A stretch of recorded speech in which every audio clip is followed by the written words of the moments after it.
Our Vegas Golden Knights had a huge win against the Winnipeg Jets, followed by a lethargic performance against the playoff-eliminated Detroit Red Wings. Points in 11 of 12 games in the final weeks of the regular season? Vegas Golden Knights Nation will take it. Welcome to episode 36 of... Welcome to Knights Nation, an unofficial podcast discussing all things Vegas Golden Knights. A show designed for the fans, by a fan. Produced locally in Las Vegas, Nevada, home of the Fortress. Weekly episodes include segments Numbers Don't Lie, VGK Rewind, and What the Puck. And now, here's your host, the VGK Bugeye Guy. What's going on, Vegas Golden Knights fans? And welcome to episode 36 of Knights Nation podcast. We have got a lot of stuff to talk about today. All right, now before we get all into episode 36 of Knights Nation podcast, I think we first got to talk about my giveaway. So if you guys aren't familiar with the VGK Bugeye Guy, and I'm all over social media, and I do this podcast that you're listening to right now, well, I had a giveaway. Didn't quite hit the numbers last week, but I got it this week. And what it was simple. It was send the Bugeye Guy an email with the special word fighting flower. All you had to do was send me an email, let me know where you were subscribed to the podcast, and sent me the code word fighting flower. Well, I can now officially announce congratulations to the winner, Blake Bailey. Blake Bailey, I will be sending you an email as soon as I'm done doing this podcast. Get your information and figure out if you want your email said you were a Carlson fan, so I would assume you're going to want either a Carlson poster or a Carlson puck. Either way, we're going to work that out for you, and congratulations, Blake Bailey, on the victory. Now, that was the first one. Why don't we do another one? And I'm going to do it right here at the beginning of the podcast. Usually I'm going to try and sneak these in so you guys don't listen to like 2 minutes of a podcast, get the secret word, and then not listen anymore. But you know what? I got a lot to talk about this week, and I don't got a lot of time, so we're throwing it in right now. All right, this week, the same rules apply as last week. You got to send an email to VGKbugeyeWife@gmail.com. In the title, just say contest number 2, because this is the second contest we're doing. And then the magical word this week that you need to put down in the description is Subban Donuts. That's right, Subban Donuts. Send an email to VGKbugeyeGuy@gmail.com. That's BUGEYEGUY@gmail.com. VGK Bugeye Guy.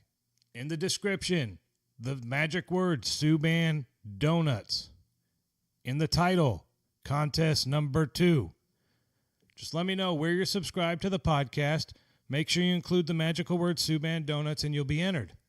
Once, let's see, we're going to end this one. Let's end this after the Sharks game next Saturday night. So we've got plenty of time for you guys to listen to this podcast. Plenty of time for you to shoot me a quick email. Let me know where you subscribe to the podcast and make sure you include the magical word Subban Donuts. And the winner's going to win their choice of either a custom beanie or ball cap from Knights Nation podcast. They should be available this Friday. I've ordered them. They've been shipped. I'm excited. I hope they look awesome. The pictures that they've sent me look awesome. And yeah, the winner, all you got to do, send me an email. Contest number 2, include the word Subban Donuts and let me know where you're subscribed to the podcast and you're entered. That's it. It's that simple. Blake Bailey just won a puck and probably going to be a poster of Carlson. I'm not sure. I'm going to reach out to him, but it's that simple. Matthew, there's a guy, Matthew, that listens to my podcast. He actually won free tickets. I gave him 2 of my tickets, my season tickets, and he came to a game with me. Never met him before in my life, folks. This is real. All you have to do is enter. Really, all I want you to do is subscribe to the podcast. But if you're listening to this, there's already a good chance you do. So, hey, if you are listening to this podcast and you do enjoy this podcast, tell a friend. All I need you to do is tell one person. Say, hey, there's a dude, Nick. He's the VGK Bugeye Guy. He posts a lot of stuff on social media about the Golden Knights. He does a podcast. He's pretty funny. He's pretty cool. He's kind of a jerk sometimes. You know, hey, that's all I need. All I'm asking for you in return is, tell someone you like the podcast. All right, we got to move on because we got way too much stuff going on. Let's see here. How about a little VGK news? So if you guys aren't familiar, the Vegas Golden Knights have a vote going on right now. You can go to VegasGoldenKnights.com. It's on their Twitter page. And what it is it's voting for the 7th player award. And there's 4 contestants this year. Now you've got Cody Eakin, Ryan Reaves, John Merrill, and Brandon Pirri. Me personally, as a Team Merrill 2019 guy, I voted for John Merrill. My wife voted for Ryan Reaves. But here's who I think deserves this award. This award, hands down, needs to go to Cody Eakin. Cody Eakin has had a phenomenal year. He's had a revolving door of wingers on either side of him. He's got 20 goals. First time in his career, 20 goals. And he's doing it the right way. So I think Cody Eakin deserves it. Brandon Pirri's on there. We'll talk about Pirri a little bit later. You guys probably already know how I feel about Brandon Pirri. But I voted for Team Merrill. The wife voted for Team Reaves. I think Cody Eakin should win. What you guys need to do is you need to go to VegasGoldenKnights.com right now. Well, maybe after you listen to the podcast. And place your vote for whoever you think should win. Honestly, I think it's kind of cool that they're doing it. They did it last year as well. So go vote. Got plenty of time. All right, with that being said, it's time to dive right now into the one segment that I don't like doing but have to do. And unfortunately, this week we had a little bit of a scare. So let's go ahead and dive right into that segment I like to call Banged Up Golden Knights. Give me the news, Doc. Is he gonna make it? All right, a new name was added to the list this week. Yep, and if you're a Vegas Golden Knights fan, you already know this, and it looked really, really bad. I'm talking about the injury to Max Pacioretty that he sustained in the first period of the Winnipeg Jets matchup. He looked bad. He bent backwards. He made it off the ice, was obviously in a lot of pain, went straight to the locker room, and it didn't look good. I mean, that night there were reports he was going to the hospital. Everyone's kind of freaking out, especially when you kick butt in a game, but you lose one of your star players. It was kind of nerve-wracking. Now, everyone had to wait till the following day to hear from Coach Turk. And everyone was on pins and needles. And, of course, when he did his post-practice press conference, the first question that was asked was about patches. And you know what? Here's what he had to say. Sorry, do you have an update on Pacioretty? First question, eh? Yeah, he's day-to-day. Wasn't as bad as I thought it was last night, but things are good. So he's probable for, not likely for tomorrow, but day-to-day. So that was good news. At least it's day-to-day and not as bad as everybody thought. Pierre, Edouard, Bellemare. Belly also ended up on the IR and missed the Detroit game.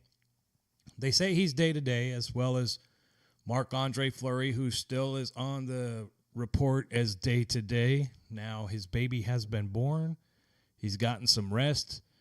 Maybe Fleury's better. I don't know. William Carrier, one of my favorite players on the Vegas Golden Knights. You know I talk about him all the time because I love the way he plays. Is back. He's back from injury. Hopefully he's healthy now and stays healthy. He is back. And we'll talk about it in VGK Rewind. But he looked awesome in the Detroit game. And then finally, there's Eric Haula. It seems like every couple of days, one of the reporters is going to ask a question about Eric Haula. And here's what Turk had to say following the Winnipeg game before the Detroit game after practice. Here was an update on Eric Haula from Coach Turk. You saw Eric Haula in the dressing room. Do you expect to see him practicing with the team? When you see him practicing with the team, he's probably a week or two away. So we'll see. I'm not putting any pressure on the players. He's not ready. So in long term, and we'll see. But it's doing real well. So he says when you see him out there practicing, he's a week or two out, and he's not anywhere close to that. So good news is he's back skating. Bad news is it's still going to be a while. Good news is Pacioretty's not going to be as bad. Carrier's back. Flower hopefully be back soon. Bellemare might be back soon, which means we're playing really good hockey, and we're getting healthy right at the right time. So, all right, recalled players. There was no recalled players this week because Max Legacy was up from last week's episode, and he's still on the roster until Fleury technically comes back. So with that being said, that's going to wrap up Banged Up Golden Knights, and we're going to dive into the next segment. Now, the next segment is random news from around the league. Now, folks, I have 2 daughters. One daughter, Hannah, is totally into hockey. She loves it. She watches all kinds of games. She makes little videos for her Instagram page where she kind of talks about not Vegas Golden Knights, not even LA Kings, teams that she maybe a couple years ago had no idea even existed, but now she follows it all. She loves watching it. She loves trash talking and hitting. So I told her, I says, I know you want to be on the podcast, so why don't we pick a segment where you can kind of do it on your own? You can get your own information, and she's done that. So I told her this week's episode, the random news from around the league, is for you. So without further ado, here's my intro, immediately followed by my daughter Hannah, who is going to present to you guys, Knights Nation podcast listeners, some random news from around the league. Take a listen. Random news from around the league. The teams that have already made it into the playoffs are the Calgary Flames, the San Jose Sharks, the Winnipeg Jets, the Tampa Bay Lightning, and the Boston Bruins. Teams that are very close to coming into the playoffs are the Toronto Maple Leafs, the Washington Capitals, the New York Islanders, the Pittsburgh Penguins, the Nashville Predators, the St. Louis Blues, and our Vegas Golden Knights. Arizona has tried to make it to the Stanley Cup, but since they've lost 5 times in a row, there is a slim chance that they will make it into the playoffs. The Dallas Stars have currently lost 2 games in a row, and they had to recall centerman Justin Dowland from the American Hockey League. The Columbus Blue Jackets have currently lost 3 games in a row. Bobrovsky, one of their goalies, is set to play in the game against Vancouver. The Montreal Canadiens have won 3 games in a row. They're trying to overtake the Toronto Maple Leafs for a playoff position. The LA Kings have won 2 games in a row, and Matt Roy, a rookie defenseman, has gotten his first NHL goal. All right, Hannah, well, thank you so much for giving me the random news from around the league. I know you had to throw in the Kings there because that's Dad's old team, but they are not very good this year, are they? No, they're really not. In fact, what place are they in? They're in last place right now. Yeah, they were like one of the first teams to officially be eliminated from the playoffs. Another quick note, you mentioned the Columbus Blue Jackets. Now, for you Vegas Golden Knights fans that were watching during the trade deadline, Columbus made a bunch of moves. They got Matt Duchene, they picked up Zangel, they picked up a bunch of players, and then they kept players like Panarin and didn't trade him. So at the end of the season, if this doesn't work out and they don't make the playoffs, this could go down as one of the worst decisions for a franchise because they pushed all in. They made all their moves at the trade deadline hoping they would win it this year. And after losing 3 games in a row, they might not even make the playoffs. It's 100% true. That's crazy, right? Yes. Well, I'm excited. Arizona's another one on here that you talked about. In Arizona, everyone was talking about Arizona, how close they were to maybe catching the Vegas Golden Knights, or they even had a chance to make the playoffs, get in one of those wild card spots. And honestly, Arizona's kind of been not playing so good, huh? They really haven't. Well, real quick, while I got you on the podcast, Hannah, who's your favorite Vegas Golden Knights player? Marc-Andre Fleury. Marc-Andre Fleury. Is that because you play goalie in lacrosse? No, I just like how he plays. He's very athletic for his age, and he knows how to move his body from one post to the other really quick. Well, that's a good. Who's Dad's favorite player? William Carrier. Yeah, well, and Team Merrill. I do like Merrill. Yeah, but honestly, my favorite player is Carrier. You're probably right. Who's your favorite team to go up against for the Vegas Golden Knights? Like, who's that one team that you like going to the Fortress and watching, or who's that one team that's really good, but like you don't want to say that because you're a Golden Knights fan? Like, I don't know. What do you think? The Washington Capitals. I know a lot of people are probably going to hate me for that, but I just like their technique and how long they've been playing. That's because Ovechkin just hangs out there and takes all those shots. Yeah. And we're recording, and the dog is barking in the background. That is not good. That just makes more work for me to edit out. But, well, Hannah, thank you so much for joining me on episode 36 of Knights Nation podcast. I really do appreciate it. You did an awesome job doing your own research and talking about these topics that you chose. So thank you very much. You're welcome. And I think we're going to have you on in the future because you're my daughter. And you live right next door to where we record this thing. So thank you very much, Hannah. I really do appreciate it. And that wraps up this week's random news from around the league. All right, folks, here's one of the good things about last week's podcast. So if you guys don't know, last week we played a game on Sunday night, and then we had to play a game on Monday night against San Jose. So the Bug-Eye Guy didn't actually do the podcast for last week until Tuesday. Now, the good news about that is this week there was only 2 games because I did the San Jose game, which was technically supposed to be in this week's episode. It's already done. So for VGK Rewind, we only got 2 games to talk about. So let's quit wasting time and let's dive right into a little bit of... And now, VGK Rewind, a review and recap of last week's games. That's right, folks. Welcome to VGK Rewind. This week, we're going to talk about two games, the Winnipeg Jets and the Detroit Red Wings. Now, right off the bat, the Winnipeg Jets game was a home game. It was a Thursday game. Vegas hadn't played since Monday. Winnipeg was coming off a back-to-back game against the Anaheim Ducks the night prior.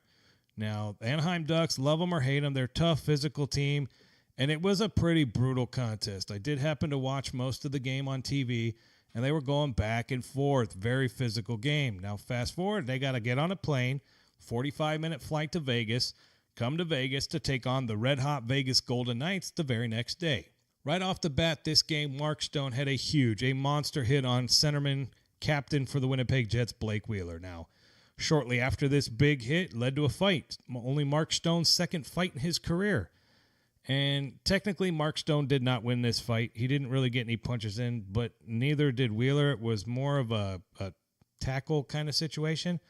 But either way, both players stepped up. Both players fought, and they moved on.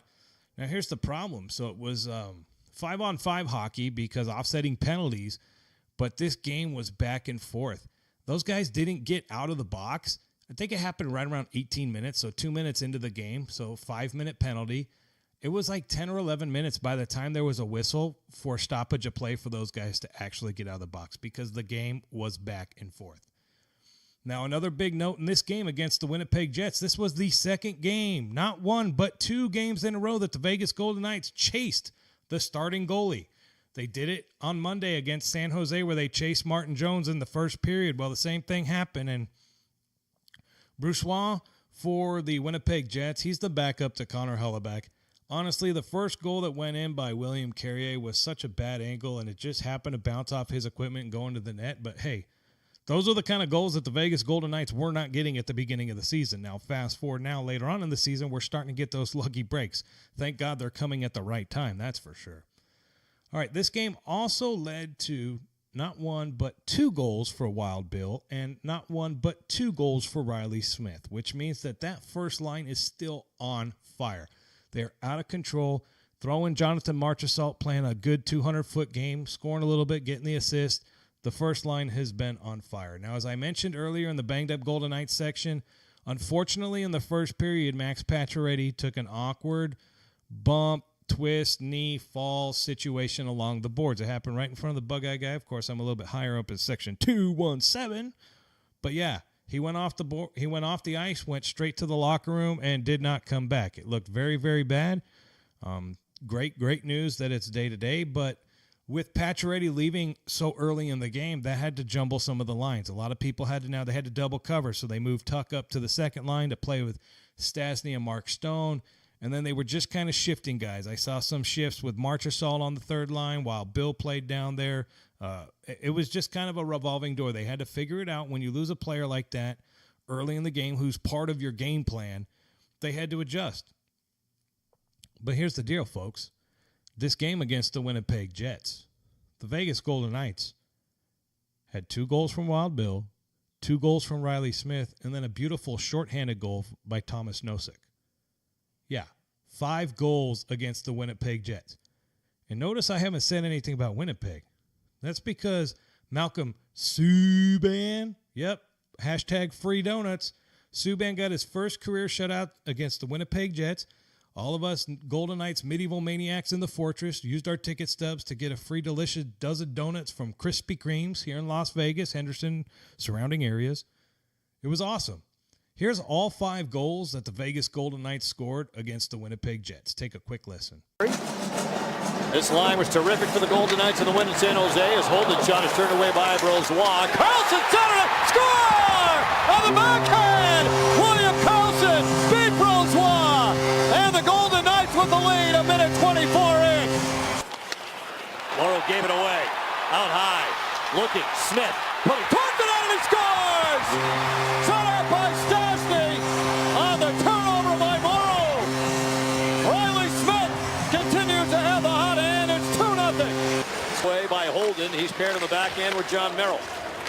Holden tracks it down. Nice little dish to Stastny. Line of spring, Nosek has a step up the ice. Shot! Score! Tomas Nosek! Short-handed! It's 3-0. Swings it all the way around the boards. Marchessault picks it up. Up ahead for Carlson. Here's Smith. His shot, and he scores! What a shot! Upstairs for Riley Smith with another one. His second of the game. It's 4-0. The Golden Knights have opened themselves up a little breathing room. They scored twice in the first and now twice in the second. Carlson looking for more in front, and he scores! William Carlson from close range. His second of the game, and the road is on.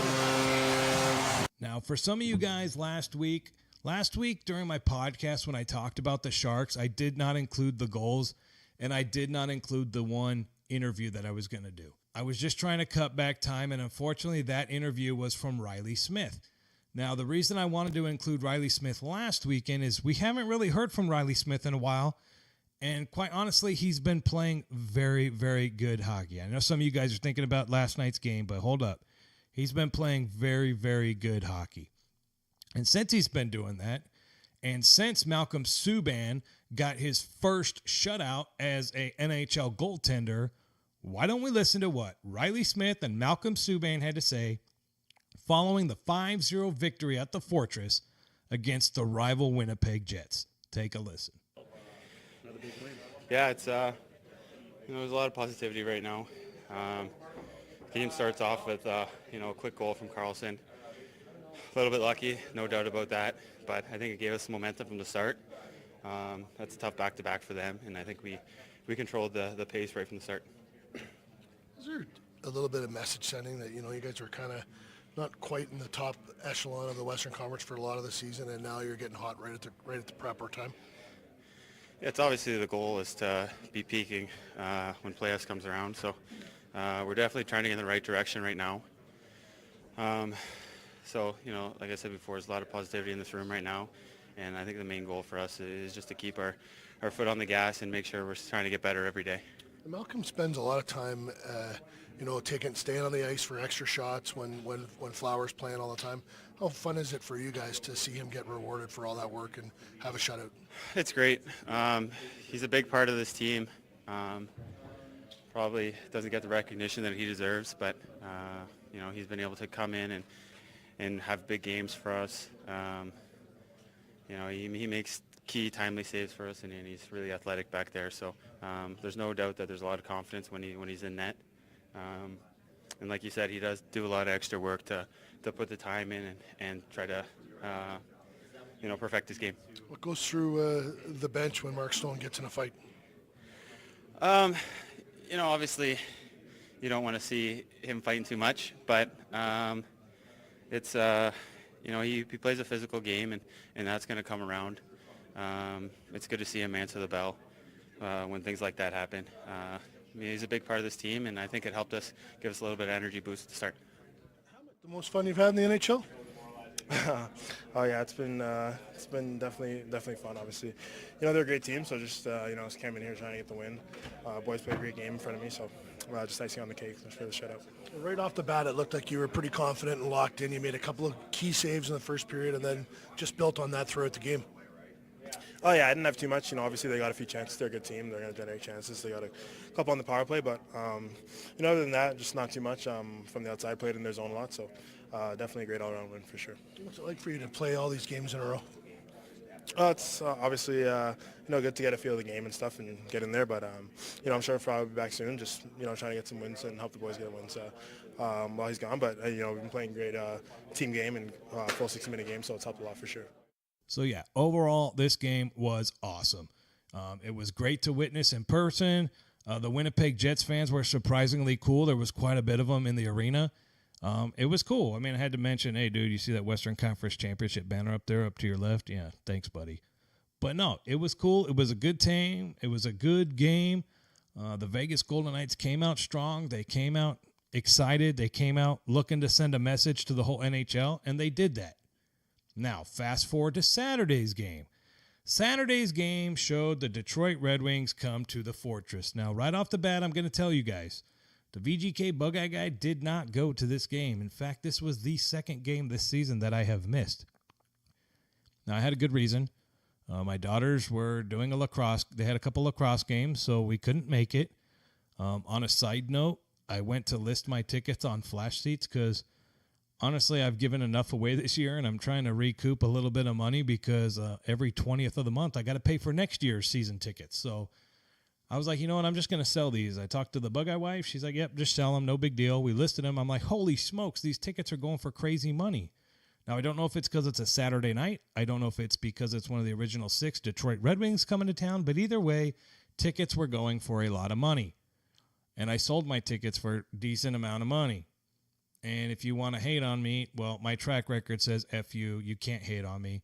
And plus, I'm just using that money to pay for next year's tickets. So if a Detroit Red Wings fan wants to come and pay that money, cool. It looks like it ended up being Vegas Golden Knights fans sitting in my seats, which is awesome. Congratulations. I'm glad you had a chance to go to the Fortress and sit in the Bugeye Guys section 217. Hope you cheered loud. Hope you had fun. Unfortunately, I just couldn't make it. And it was very, very weird watching a game from home of a Fortress game. I mean, I know this is like real world problems for me, and you guys are like, man, what an asshole, Bugeye guy. I get to go to maybe one game a year. I'm like, okay, well, it is what it is. When I've been doing it for so long, it's hard for me to see it from the other side. But anyways, Detroit comes to town. We end up losing this game 3-2. Now, we do get 1 point because the game goes to overtime, and if you watch this game or if you were at this game, you noticed probably pretty quickly like I did, the Bugeye guy did, the effort, energy was not there at the beginning. Sure, there were flashes throughout the game where it was there, but no. In fact, the only reason there was any energy at all, in my opinion, was the fact that William Carrier returned to this game. Now, William Carrier gave a pregame interview talking about his return prior to this game. Take a quick listen to what he had to say, and then we'll discuss it on the back end. It's been a bit of a stretch that you've been out of the lineup and back in tonight. How excited are you? Pretty excited. It's fun to be with the boys, just to be on practice and skating around. I'm looking forward to it. When you left, you led the NHL in hits. You don't anymore. Your line mate has surpassed you, Ryan Reaves. Can you catch him? I don't know. I think he's got 25. I don't know. I think we're just playing the right way together, and if it comes, it comes. But yeah, I mean, it's happy for him. It only took him 30 games, so it's good for him. What's it like to get back in, and sort of what are the for you? Is it getting that first hit and getting into the game physically? What do you want to do early? I just want to go back where I was playing. I think our line we're creating a lot of on the ice for the team. So I think we're just gonna get back to that, get in forecheck. Trying to put pucks on net. Me and Revo are probably trying to get a couple of goals here. So we'll be trying to everything we could do to score one right now. Excellent. Have a good game. Thanks very much. Thank you. So in Carrier's interview before the Detroit game, he said him and Revo are going to try and score a goal tonight. And that's exactly what happened. They both tried. They both had grade A chances, surprisingly both set up by each other. It's like when those two guys are together, all of a sudden they're like really good hockey players. Oh, and by the way, they smash people. I talk about it every single episode. I always talk about update to the hits because that's a stat that I love so dear. And I'm like, oh, Carrier's still in the lead. Carrier's still in the lead. Okay, now he's not in first place anymore. Well, I'm going to dive more into it during the here, hold on. All right, during this matchup against the Detroit Red Wings, William Carrier, in his first game back, had 11 hits. 11 hits, folks. Let's see. John Merrill had 1, McNabb 2, Reaves 4. Okay, 4-11. That's insane. I mean, it was his first game back, and immediately he generated a bunch of spark for the team, and I think they fed off of that fourth line in general. It would have been nice to see Belly out there. Of course, Belly's still injured day to day. It would have been nice to see Belly in there with Carrier and Reaves because that is that fourth line, that brother of destruction line from the beginning of the season that we love so well. If we can get that line going, on top of the fact that our first line has been killing it, on top of the fact that our second line has been killing it, and Eakin's been a scoring machine on the third line, folks, we're playing very, very good hockey at the right time. I'm so excited. Quickly, let's dive into this Detroit game. So let's see here. Glendening scored, and then Eakin face. Hashtag Eakin face got another goal. It was an awesome goal because he had to tap it into a wide empty net. I mean, Reaves deflected it, went right to the other side of the net. Eakin was there all alone and smashed it in, which was cool. Made it 1-1. Riley Smith, all on his own, on the penalty kill, poked the puck away, and then chased down and made a beautiful. This is like a beautiful goal. He deked him, went top shelf. Jimmy Howard looked lost. Unfortunately, on the power play, they turned around and scored relatively quickly after that. But you know what? It was 2-2 going into overtime. The Vegas Golden Knights, you got a chance, right? Honestly, they probably should have lost this game. If you actually watched the game, the whole game, we probably should have lost in regulation. It went to overtime, and in overtime, any team has a chance. And we won the face-off, and it's very important to win the face-off to get control, especially in 3-on-3. And then Riley Smith tries to do a behind-the-look pass behind his back. Detroit intercepts it, shoots it, rebound. They score the goal. Literally 19 seconds into overtime. The game's over. The Vegas Golden Knights lose, but we end up getting a point.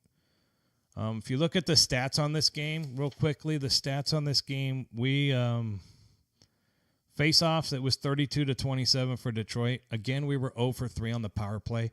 And I can't stress this enough, Vegas Golden Knights fans. We got to figure out the power play. Penalties are very hard to come by in the playoffs, as you remember last year, and you got to take advantage when you're on the power play. And unfortunately, this was another game where our power play was 0 for 3. They were 1 for 2. Hits were 39-23 in favor of the Vegas Golden Knights. Now, you got to factor in Carrier had 11 of those at all, but still, the team hit much more. And then shots on goal, it was dead even 30-30. So this game could have gone either way. It ended up going in Detroit's favor. It doesn't kill us for a playoff spot. But hopefully when we take on the St. Louis Blues after this game, hopefully there'll be a little bit more energy. Hopefully a little bit more kick. But I don't know. All right, now since we only had 2 goals in this game, it's going to be a relatively short replay. But here's the goal from Cody Eakin, and then the beautiful shorthanded goal by Riley Smith. Take a quick listen. But he missed it on the glove side. Schmidt looking, a wrist shot, tip side, rebound, score! Cody Eakin put it into a wide open net for his first 20-goal season in the NHL. What a season Cody Eakin has had. There's number 20 for number 21. Career high and a good job. Nate Schmidt, head up. Gonna play catch down below, and then he just walks it. Little shot through to the net. Nice deflection by Reaves in front. And as Reaves deflects this, it goes off the pad of Howard right to Eakin. He's all alone and able to swat that to the back of the net. The pass picked off by Smith. Smith's gonna break away short-handed. In on goal, in the clear, a backhand, and it scores! Riley Smith, short-handed on the backhand, gives the Golden Knights the lead. Short-handed goals in back-to-back games now for the Golden Knights. What a play by Riley Smith. Starts in his own end. Here's the play. He's going to cut that pass off. Kind of pushes it ahead of himself. And how about the finish? Little backhand upstairs. And Riley Smith's 18th of the year short-handed goal takes the Golden. Now, I was trying to decide what post-game interviews I'd include in this week's episode of the podcast, and I was like, well, I got to do a hashtag Eakin face, so why don't we hear what Cody Eakin has to say following the tough overtime loss, 3-2 loss to the Detroit Red Wings. Here's from freaking Eakin. A little bit of a slow start tonight? Yeah, a little bit slow, a little bit sloppy. They're a good skating team. I like the way we came, after the second on. Just not enough in the end. Their goalie was pretty good too. It's one of those situations where if you give a guy a little bit of a leeway, he can take advantage. Yeah, we didn't put enough at him early, enough pucks at him early. Played strong for them. They played fast, just like we said. Their D, they played well, blocked a lot of shots, collapsed in front of the net. We didn't really generate enough throughout it, but one's better than none. How come that happens sometimes after you'd won 10 of 11? Is there sometimes you just get maybe you keep winning, but some bad habits creep into a game? Could be, yeah. You want to shake those out quick as you can. It took us about a period to do so, but that should motivate us for the next one. All right, folks, since I'm Team Merrill 2019, I love the way he's been playing of late, and the fact that I voted him for the 7th Man Award. I figure why not have a quick listen to what old John Merrill had to say following the tough loss to the Red Wings. And we didn't, so, we've got to be better, and we know that. How can that happen sometimes, John? It's there's no excuses for it in this league. We're all professionals, and we've got to get ourselves prepared and ready to play on a night basis. Does this, Cody just said that this is motivation for your next game. Absolutely. This is something that we're going to have a sour taste in our mouth going into St. Louis, and we're going to have a strong effort.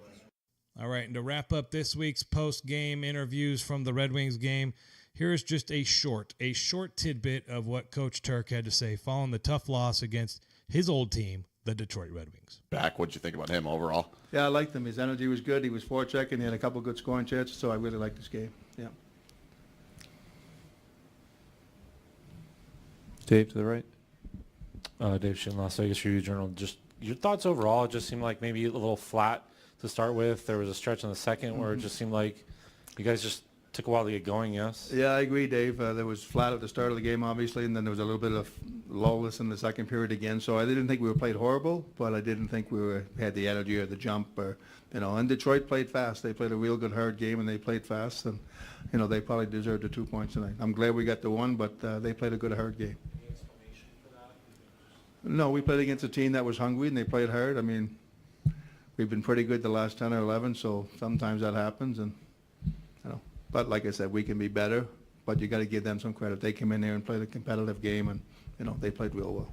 All right, folks, that wraps up this week's VGK Rewind, and let's look at the schedule real quick and figure out what segment we're going to dive into next. Well, okay, this is another segment that I'm going to have a special guest here with me. You guys might remember way back episode 7 or episode 8, I had the VGK BugeyeWife on one of the podcasts. Now, we were using the modified voices back then, but no, I told her, look, I got Hannah on. I would like to have you on in just a little segment, mostly to mess with the audio, to make sure, because you guys know where I'm going with this. Obviously, I'm going to start doing phone interviews. I'm going to start doing guest hosts. I got to make sure I got the equipment working right. In fact, as I'm recording this right now, I'm looking at some equipment on my desk that's relatively new that I haven't had to use before, and there's a lot of knobs. So I figured, you know what? I had Hannah on earlier in the segment. I'm going to have the VGK BugeyeWife help me out with the segment that I like to refer to as What's on Tap? A ridiculously fast preview of next week's Vegas Golden Knights games. All right, folks, for this week's What's on Tap, I got the VGK BugeyeWife. My wife, Serena, joined here with me. Hello, Serena. Hey, guys. Welcome to the podcast. Haven't had you on in quite a while, and it's good to have you back. And I figured what better topic than a little What's on Tap? This week's games, we've got the Golden Knights facing 2 playoff teams and 2 teams desperately fighting to get into a wild card spot. All right, this week we're starting off Monday, March 25th against the St. Louis Blues. We took them on back in November, unfortunately losing 5-3 and 4-1. These guys are a tough physical team. They've got players like Ryan O'Reilly, Vladimir Tarasenko, Braden Shin, and of course the Golden Knight, old Golden Knight, David Perron. Factor in a hot Jordan Bennington playing goal and a hungry team fighting for a playoff spot. This is going to lead to one exciting game. Oh, yeah. What do we got next, babe? On the 27th, on Wednesday, we've got Colorado. Ooh, the tough Colorado Avalanche. Vegas has faced the Colorado Avalanche twice this year, beating them 2-1 at home back in December. And then, of course, we lost to them 3-0. We got shut out on the 18th of February in their house. In order for us to win, Vegas will need to keep the trio McKinnon, Landeskog, and Rantanen in check. Colorado has had quite an up-and-down season, going on streaks of lots of wins and then streaks of not so many. And similar to Vegas, they seem to be peaking at the right time. As of this recording, the Avalanche currently sit in the final wildcard spot by 1 point. Expect these teams' absolute best as they're fighting for that final playoff spot. Now, Friday, March 29th, the only home game of this week, the Minnesota Wild are coming to Las Vegas, coming to the Fortress. Minnesota, similar to Colorado, is fighting for that final playoff spot in the Western Conference. The Wild are a team that has had Vegas's number since the club's inception. Vegas was finally able to get the team's first victory against Minnesota in a 2-1 shootout win all the way back on October 6th. We lost to the Wild at home 4-2 back in January. Led by Zach Parise, Eric Stahl, and Las Vegas native Jason Zucker, the Wild are going to bring their A game to the Fortress this Friday. Dubnyk is another big goalie who plays a similar game to Ben Bishop, the goalie for the Dallas Stars. All the Vegas Golden Knights have to do is play night hockey. Tough, physical, and highly skilled game, and the Vegas Golden Knights will be able to beat the Wild.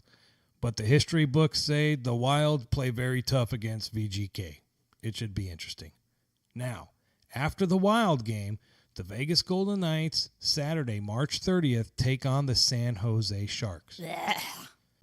Now, this is a similar situation to last week in which the Vegas Golden Knights are going to be taking on the Wild on Friday, a day that the San Jose Sharks do not have to play a game.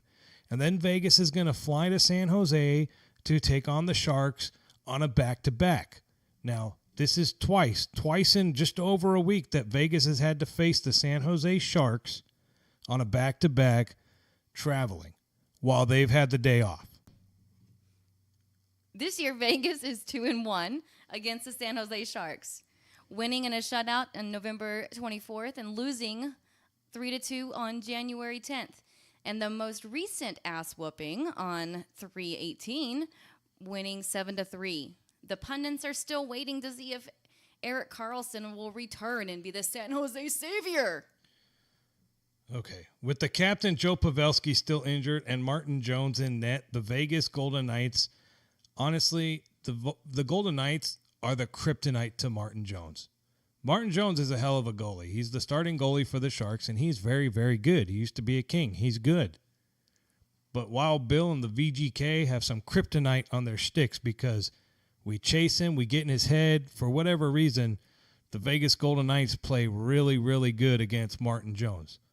And honestly, this game on Saturday on the 30th is going to be a preview of the Western Conference first-round matchup in this year's Stanley Cup playoffs. All right, that about wraps up What's on Tap. Okay, we're going to be real right now. This is the Bug-Eye Guy and the Bug-Eye Wife. Nick and Serena sitting here recording this, and this is quite possibly the most painful, excruciating segment I've ever done in the history of what was the VGK Bug-Eye Guy podcast, is now the Knights Nation podcast. But I love you. Yes, I understand that, but we're married, so I get it, and we bicker and argue. And here's the deal. Folks, you're not here right now. You don't see this, but I printed out a script. I printed out a script like I do every week, mostly just show notes so that I don't forget to put stuff in the podcast. But I wrote, and what did you call it? My shorthand or? Your shorthand. It doesn't make sense to me. Okay, it's very simple, but for whatever reason, this took a very long time to record. And I figured this would be the easy segment to have you on, babe, because it's just reading. Yeah, but it's not reading. You're like, oh, put your own personality into it. How can I put my own personality into your handwriting? But it's like Vegas Golden Knights lost 5-3 on November 1st. Vegas Golden Knights lost. You're not even putting the word lost in there. It's just an L, and then I have to think about what an L means. Well, and an L stands for loser. I know what an L means, but reading it off of this and like getting it out into words into your podcast is difficult, especially after a long day of cleaning your house. Well, that was kind of a zinger right there. Okay, well, maybe next time. See, the whole purpose of having Hannah on the podcast and now you on the podcast is to make sure all this equipment is working and to make sure the sound sounds good, and I think it does. But I figured I would give you... See, I gave Hannah the random news from around the league so that she would actually do something productive on her phone and research it. Instead of playing games or watching videos, I says, research it. Here's a topic. Go find random... And she came up with great ones. She came up with some teams that I would have never covered on the podcast. But it was her project, and kudos for her. For this, in this situation, I wrote this out thinking this would be the easiest one to give you because I pretty much spelled it out. But apparently... Yeah, your shorthand spelling is not jiving with me. I mean, it's not that. Okay, we'll just do a test. Read the last paragraph right now. This is live. Read the last paragraph. That's all I want you to do. And I don't care. I'm going to prove to the fans right now without editing this out. Read the last paragraph that I have typed up. That wraps up this week's What's on Tap. Now it's time for my awesome husband to bore you with his least favorite segment he feels he has to provide if you're a fan of his podcast. Then you know I'm referring to the boring number and statistics segment calls the... See? I write a simple paragraph. It's not that hard. It doesn't say that, but it sounds funny coming from you. Can we delete this? No, absolutely not. This needs to stay in the podcast. This is what it's for. This is what people want to hear. They want to hear two people talking about the Vegas Golden Knights. They're tired of hearing my boring butt all the time, complaining about the refs, complaining about this, complaining about that. I'm just giving the fans what they want. All right, we made it through What's on Tap. That's cool. Congratulations, babe. Thanks for joining me. While I have you on, since you haven't been on since like the wee beginnings of the VGK BugeyeWife podcast, currently, right now, who's your favorite Golden Knight? Absolutely, without a doubt, Ryan Reaves. Oh. And who's your favorite defenseman? England. Who's my favorite defenseman? Merrill. Who's my favorite player on the team right now? Number 28. That would be Carrier. Who's the team I despise the most? The Ducks. Yeah, I do hate the freaking Ducks, man. The Ducks are terrible. Who's the team who do you despise the most? Toronto. Why? Because they pay the refs. Okay. Who's your favorite player in the NHL? That's a tough one. Who's my favorite player in the NHL? I don't know. Yeah, that's something I'd have to honestly. I've never really considered that because usually I pick favorite players on teams, but it's tough. I don't know. That's a bad question. What's the best section in the Fortress? 217. What's the worst thing about going to the Fortress? That would be the expensive beer. It is, and it hasn't come down really. I mean, they've got that Reaves deal up in Hyde, but we haven't really partaked in that. Partially because I don't drink, and secondly... I tried it. It's a little hoppy for me. If you like the hoppy beers, it's all more power to you. Yeah, it's like $10 prior to a puck drop at the beginning of the game up at Hyde. So if you're ever in the Fortress and you want a $10 beer, go up to Hyde, check it out. But what else we got? Anything else you want to talk about? Are you excited for the playoffs? Absolutely. Are you excited to face the Sharks in the playoffs?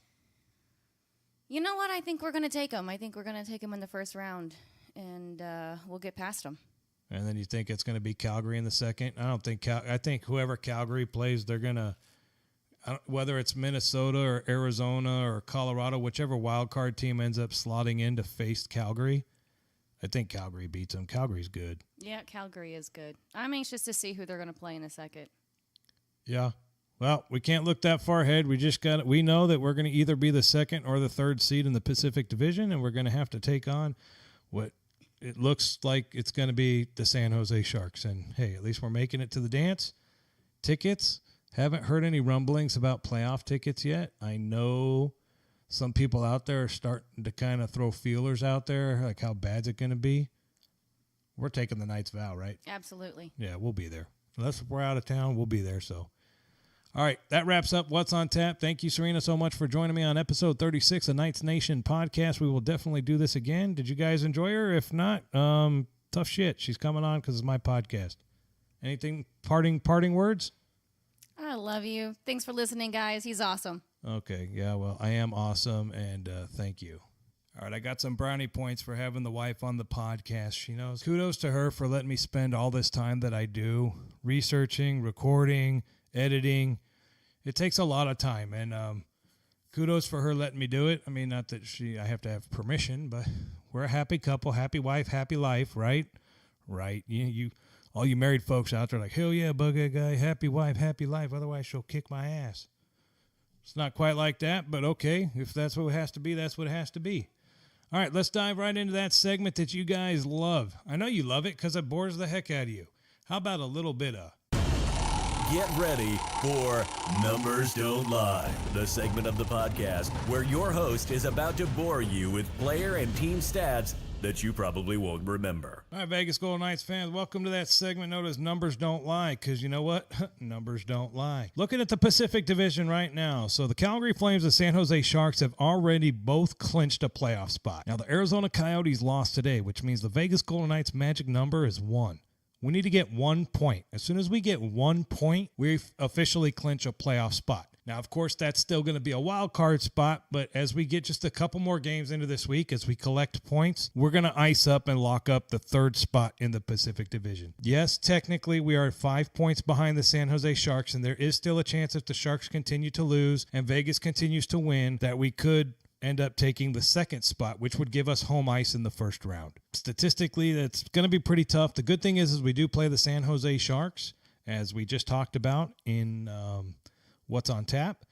So, yeah, let's look over here. Let's look at stats. Marc Stone's leading the team right now with 70 points, and he's got 32 goals. Jonathan Marchessault's got 24 goals and 30 assists for 54 points.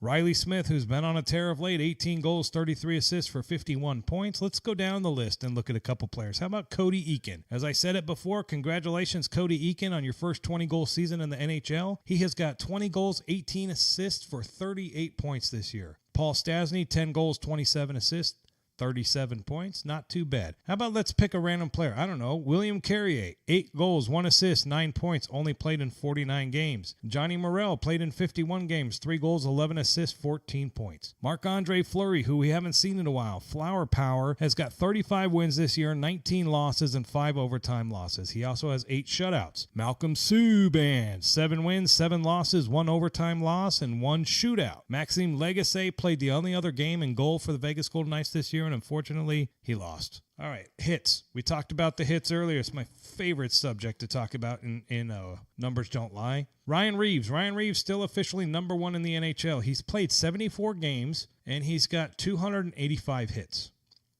Krause for Arizona, same amount of games, 74, 263 hits. Tanev for the Winnipeg Jets, 75 games, 1 game more than Reaves or Krause, 259 hits. Now here's the important one, folks. William Carrier, 49 games played, 258 hits. Yes, in 1 game, he got 11 hits. That's a +7 on Ryan Reaves at the beginning. So if we average +7, it doesn't take very many games to get from 258 to 285. Now, obviously, we don't want Carrier to get hurt again. We want him to stay healthy. But the fact that he's still averaging in the league, William Carrier, hits per game, 5.3 hits per game for number 1 in the league.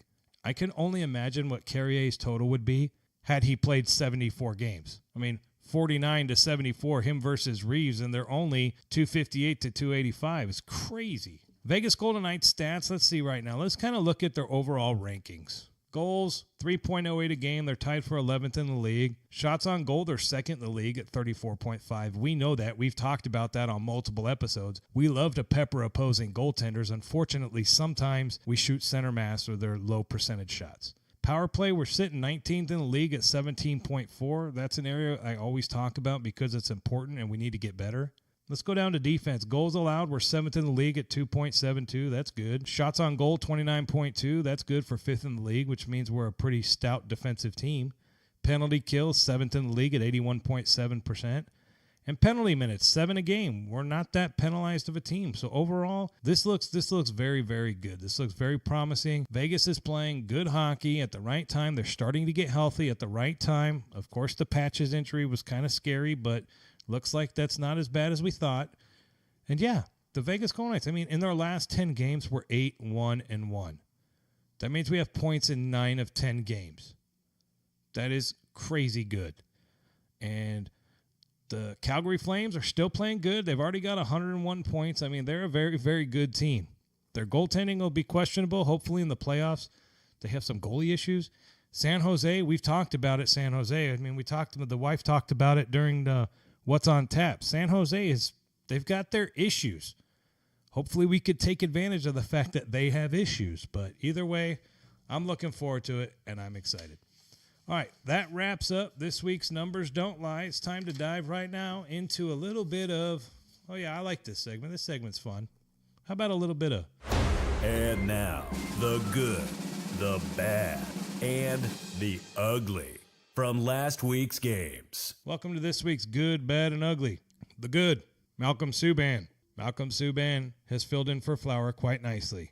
He's also helped some of our fickle Vegas Golden Knights fans come back from the ledge. Takes a while when a goaltender doesn't play every game, especially when it could be weeks or months between games. I mean, Subban's only played 15 games this year. That's not that many, and a lot of them were at the beginning of the season. Fleury's played almost 60 games. That's a huge imbalance. So for all you fans that were freaking out because Subban let in some soft goals, newsflash, Subban's going to let in some soft goals. It's going to happen. But he's going to make some amazing saves. And once he's in the zone, he's a better goaltender. We've seen that over the last couple games.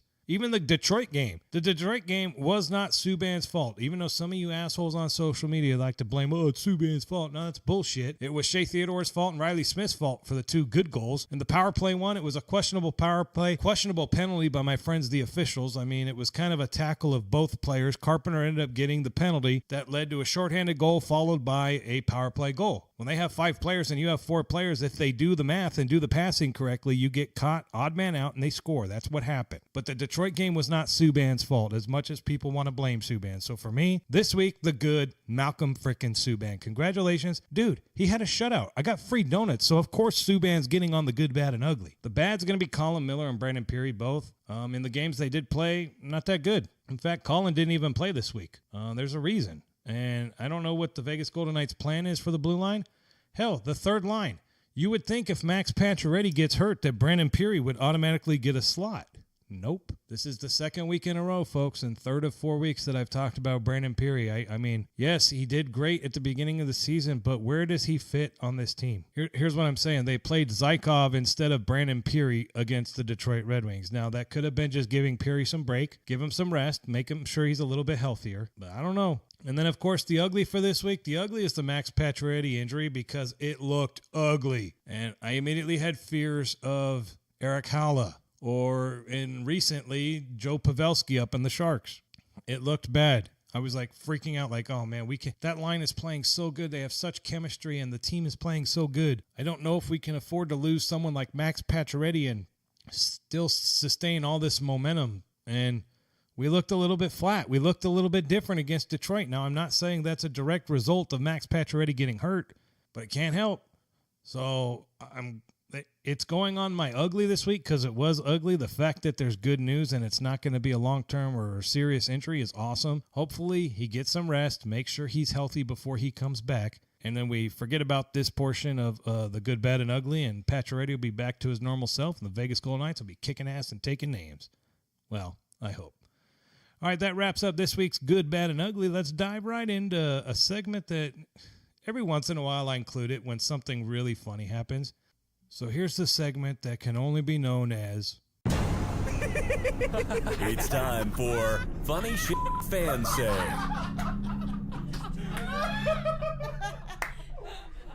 All right, every week before I do a podcast, I scroll through Instagram, Twitter, Facebook. I go to a couple websites. I just kind of get my bearings on what's been going on for the week.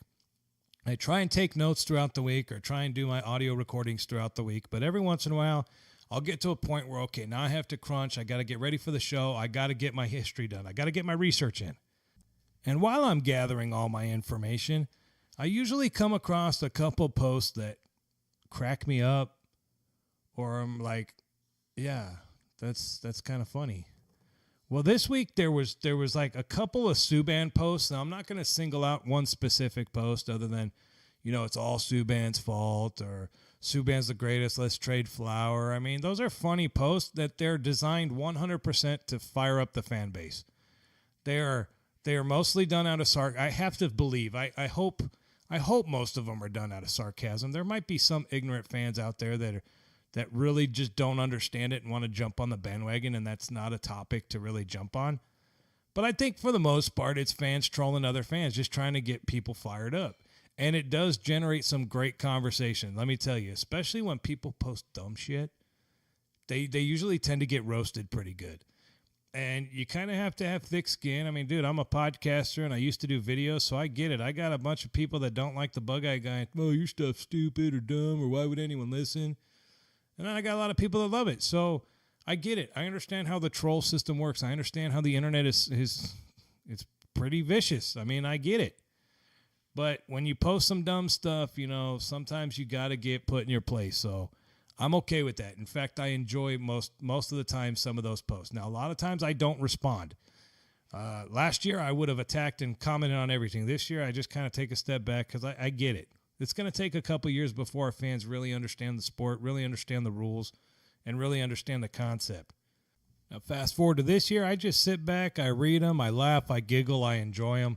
And every once in a while, something out there deserves to get put on the podcast. Well, this week there was one, and honestly, there was like 400 bajillion posts about Marc-Andre Fleury's baby. A lot of people shared his picture. Oh, Fleury's baby boy James was born. Well, congratulations to the Flower family. Cool, you got a baby boy. I mean, your wife, you're going to be gone a lot, so your wife's going to have to change a ridiculous amount of diapers, deal with the baby, having to get up every 3-4 hours and feed the baby while you're off playing hockey. Yeah, cool. I get it. Awesome. Congratulations. I'm a father. I have 2 kids. I understand it. It's an awesome time, and I'm super excited that Flower had his baby so that he can get back to playing hockey and not be, quote, quote, injured anymore. But anyway, so funny shit fans say, one person posted, anyone else think it's weird people are sharing like it's their own baby? Question mark, question mark, question mark. Now, to me, I looked right at the wife. I go, dude, I get it. 100%. This person is spot on. Because people are like freaking out like it's their baby. Like, it's not your baby. You don't know Flower. It's just a hockey player. Relax. We don't have to share all this personal information out there. I don't know. And then, of course, the Subban post cracked me up. I really liked the picture that someone posted with Subban with the big inflatable donut around him. I think the team did that. That was really cool. But, yeah. So this segment is going to be, you know, it's going to be in some podcasts. It's not going to be in every podcast. There has to be something that kind of is worthy of getting in. And this baby thing, because it's been all over the place, it was worthy for this episode. All right, so we've done Numbers Don't Lie, Good, Bad, and Ugly. We just finished Funny Shit Fans Say. I guess it's time to end the podcast, right? Well, you know how I end the podcast. I end the podcast the same way I do every episode. And that's with my favorite segment, known to the Vegas Golden Knights Nation fan base as... What the Puck?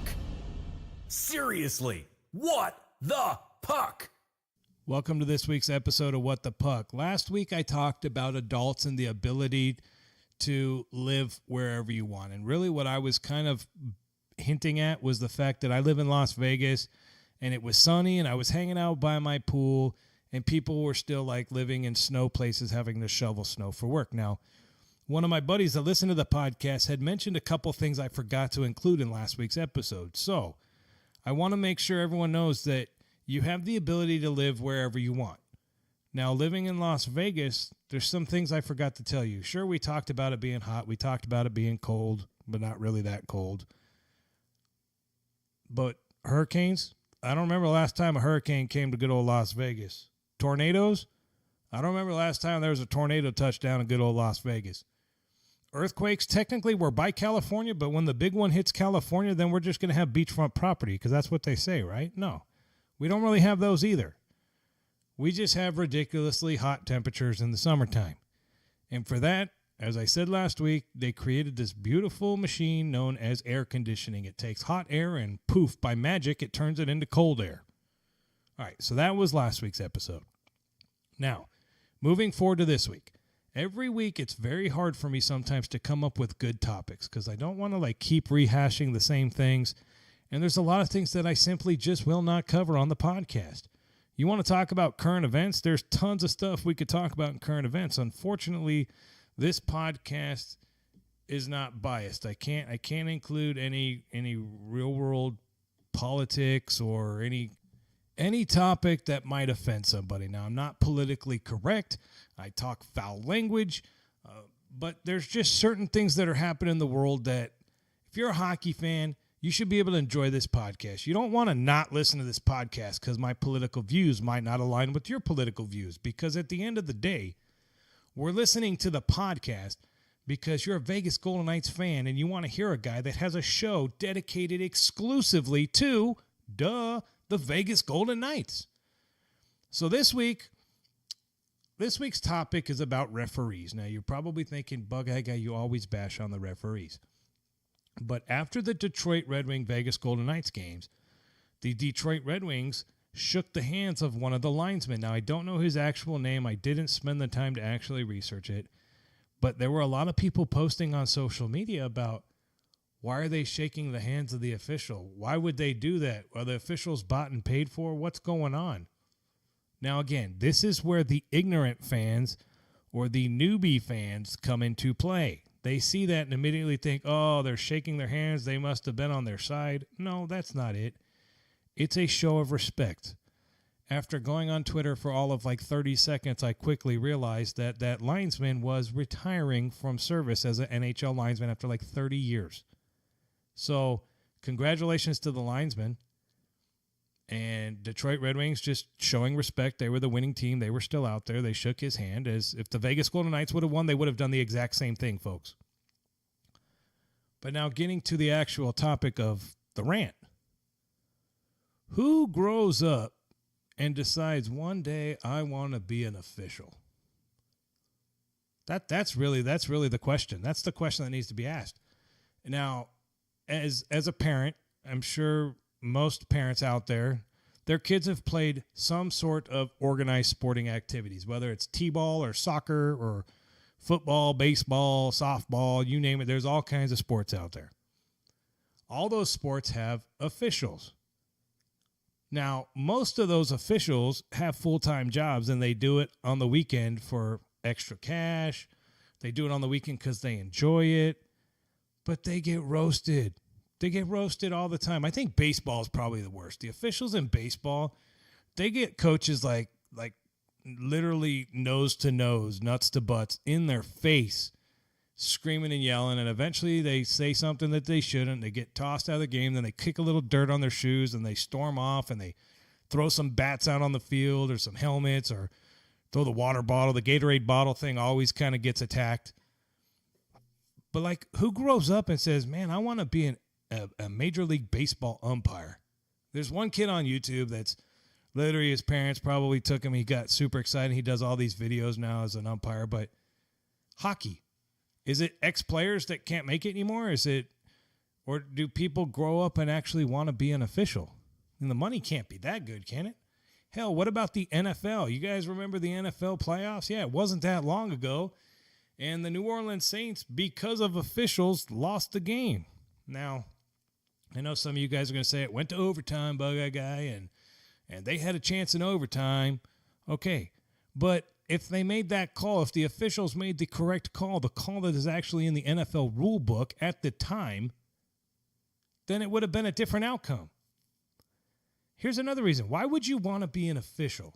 NHL, MLB, NFL, you name it, whatever sport, it doesn't matter. In the era of replay, you got to realize, me as the Bug-Eye Guy, if I'm sitting at home watching the Vegas Golden Knights on AT&T Sports Network, as soon as a play happens, I can hit pause, rewind, and watch it again.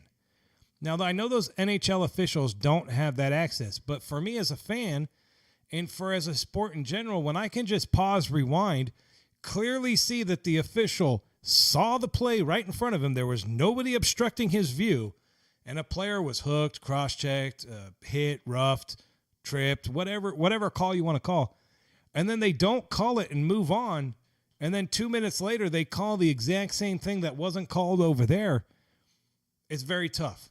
I understand that.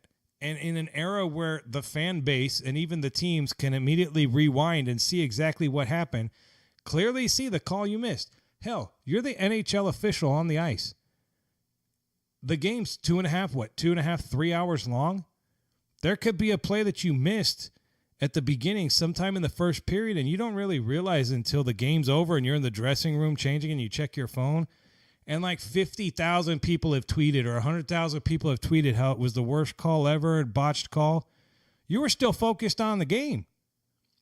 And you got all these Monday morning quarterbacks or Monday morning fans sitting at home going, you missed that call. So why would you want to be an official?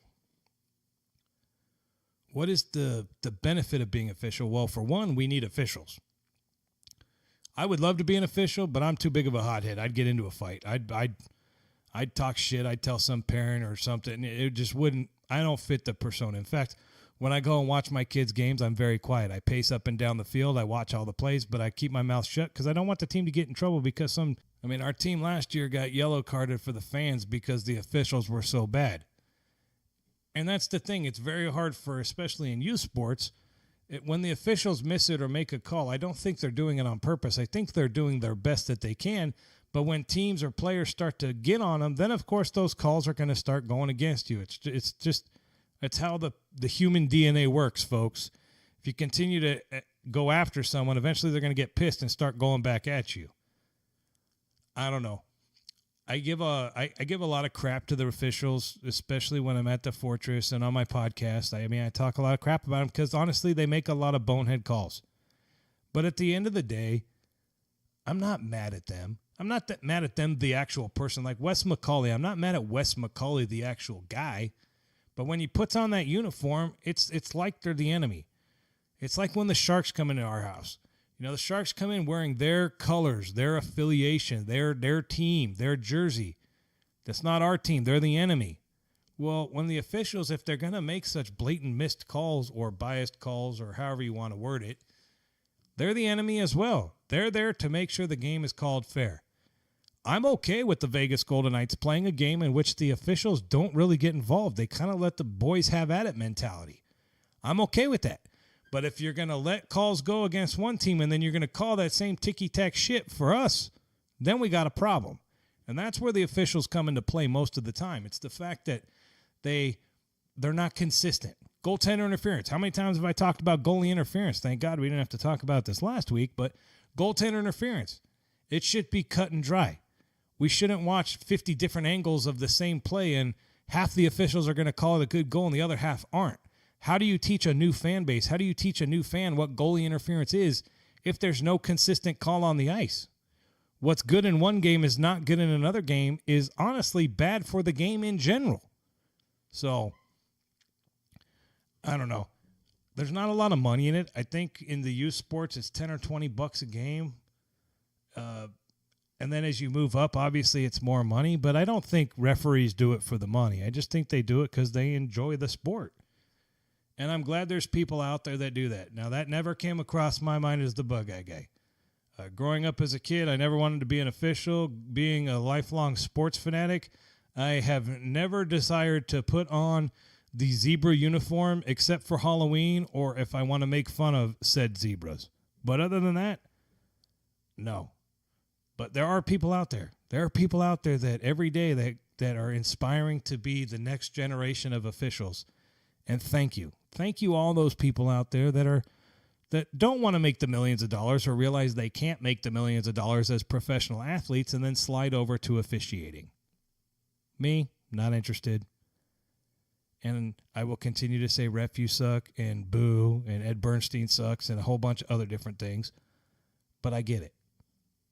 And I'm glad that there are some youth out there and some young adults out there and some adults out there that are willing to give up precious time in their day to officiate some other people playing a game they love. All right, folks, that wraps up this week's What the Puck, and honestly, that wraps up this week's episode of Knights Nation Podcast. Thank you so much for tuning in. I really do appreciate it. Thank you to Hannah for joining me on the first ever podcast with you on it. VGKbugeyeWife Serena, thank you again for joining me for the What's on Tap section. And thank you, Vegas Golden Knights fans, for listening. As I've said it, I'm changing things up. I'm peeking and tweaking the equipment because I'm moving forward. And I know, unfortunately, I'm going to get everything all dialed in and ready, and next thing you know, the season's going to be over. But that's my problem, not your guys' problem. All right. Thank you again so much for tuning in. Remember, contest this week, VGKbugeyeguy@gmail.com. Send me an email titled Contest Number 2 in the description of the email. Send the magical word, Subban Donuts. We got 4 tough matchups coming up this week, folks. The season's almost over. We got just under 2 weeks left. We got to take on the tough St. Louis Blues, Colorado Avalanche, Minnesota Wild, and the San Jose Sharks. 3 of those 4 games are on the road, but the Vegas Golden Knights, we're going to be fine. Again, thanks again so much for tuning in. I really do appreciate it. I will talk to you guys all next week. Next week's episode will be released Sunday night or sometime Monday. Not sure yet, but either way, have a great week. Enjoy some Vegas Golden Knights action. I love you. And as always, duh, Bug-Eye Guy. Go Knights, go. You've been listening to the Knights Nation podcast.